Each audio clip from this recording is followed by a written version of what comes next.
দুর্বল এক শিশু হিসেবে ইংল্যান্ডের গ্রামে জন্ম নিয়েছিল আইজ্যাক নিউটন, যিনি একদিন বদলে দেবেন বিজ্ঞানের ইতিহাস। ছোটবেলা থেকেই নিউটন ছিলেন ভীষণ কৌতূহলী।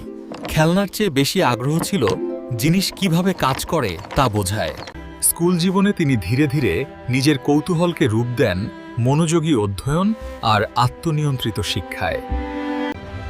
কেমব্রিজে প্রবেশের পর নিউটনের চিন্তার জগৎ খুলে যায় আরও বিস্তৃত ও গভীর এক দিগন্তে।